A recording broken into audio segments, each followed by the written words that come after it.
ഞാനിപ്പോൾ നിൽക്കുന്നത് ശ്രീചിത്ര ഹോമിലാണ്.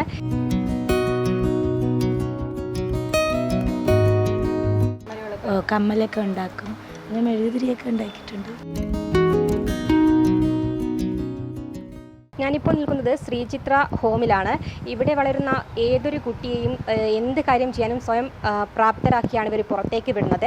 അതിൻ്റെ ഭാഗമായാണ് ഇവരിവിടെ പ്രാപ്തി എന്ന് പറയുന്നൊരു ബ്രാൻഡ് കൊണ്ടുവന്നത്. ഇവിടെ വളരുന്ന കുട്ടികളെ ഇവർ കുഞ്ഞുടുപ്പുകൾ തയ്പ്പിക്കാനും അതുപോലെ തന്നെ കൈകൾ കൊണ്ട് മാല കമ്മലൊക്കെ ഉണ്ടാക്കാനൊക്കെ പഠിപ്പിക്കുന്നുണ്ട്. ശ്രീചിത്ര ഹോമിലെ കുട്ടികളുടെ വിശേഷങ്ങളിലേക്കാണ് നമ്മളിപ്പോൾ പോകുന്നത്.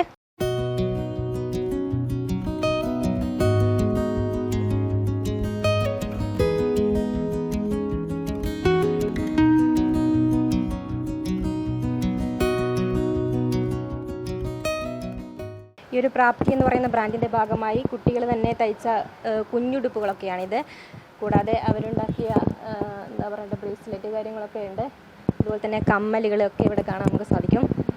കൂടാതെ ആനയുടെ നെറ്റിപ്പട്ടം ഇവർ കൈകൾ കൊണ്ട് തന്നെ ചെയ്ത വർക്കാണ് കാണുന്നത്. വളരെ മനോഹരമായാണ് ചെയ്തിരിക്കുന്നത്. അപ്പോൾ ഇവിടെയുള്ള ഒരു കുട്ടിയാണ് നമ്മളോടൊപ്പം ചേരുന്നത്. എത്ര കാലമായി ഇവിടെ വന്നിട്ട്? രണ്ട്. എന്താ പേര്? സജീന. എന്തൊക്കെയാണ് ഇവിടെ മെയിനായിട്ട് തയ്ക്കുന്നത്? യൂണിഫോം, ഉടുപ്പ്, പിന്നെ പിള്ളേർ ഡ്രസ്സ്, അതൊക്കെ. ചിത്രങ്ങളൊക്കെ വരയ്ക്കുമോ? ആണോ? കമ്മലുകൾ അതൊക്കെ ചെയ്യാറുണ്ടോ? ഉണ്ട്. എന്താ പേര്? കാവ്യ. ഇപ്പം ഡിഗ്രി കഴിഞ്ഞിട്ട് നിൽക്കുന്നു. ഇപ്പം എന്താ കുഞ്ഞുടുപ്പുകളാണോ തയ്ക്കുന്നത്? യൂണിഫോം തയ്ക്കുമോ? ഓ, ഷർട്ടും തയ്ക്കും, പിന്നെ ചുരിദാർ, ടോപ്പ്, പാൻറ് അങ്ങനത്തെയൊക്കെ തയ്ക്കും. കമ്മലൊക്കെ ഉണ്ടാക്കും, പിന്നെ മെഴുകുതിരിയൊക്കെ ഉണ്ടാക്കിയിട്ടുണ്ട്. പിന്നെ പടം വരച്ചത് ഇവിടുത്തെ രാഹുൽ ചേട്ടനാണ്.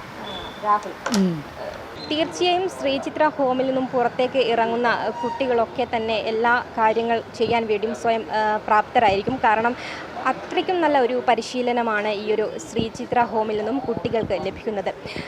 കൂടാതെ കൈകൾ കൊണ്ട് മാലയുണ്ടാക്കുന്നു, കരകൗശല വസ്തുക്കൾ, അതുപോലെ ചിത്രങ്ങൾ വരയ്ക്കുന്നു. ഇതുകൂടാതെ അവർക്ക് എന്തിനൊക്കെയാണോ കഴിവുകളുള്ളത് ആ കഴിവുകളൊക്കെ ഇവിടെയുള്ള ബന്ധപ്പെട്ട അധികാരികൾ പുറത്തേക്ക് കൊണ്ടുവരാൻ വേണ്ടി ശ്രമിക്കുന്നുണ്ട്. ഇവിടുന്ന് പുറത്തേക്ക് ഇറങ്ങിയാലും എന്ത് ജോലിയും ചെയ്ത് ജീവിക്കാനുള്ള ഒരു പ്രാപ്തി പെൺകുട്ടികൾക്കായാലും ആൺകുട്ടികൾക്കായാലും ഇവിടുന്ന് നൽകുന്നുണ്ട്. എന്തായാലും നല്ലൊരു കാര്യമാണ് ഈ ഒരു ഹോമിലെ ബന്ധപ്പെട്ട അധികാരികൾ ചെയ്യുന്നത്. ക്യാമറമാൻ അനിൽകുമാറിനൊപ്പം മനശ്വര, വിസ്മയ ന്യൂസ്, തിരുവനന്തപുരം.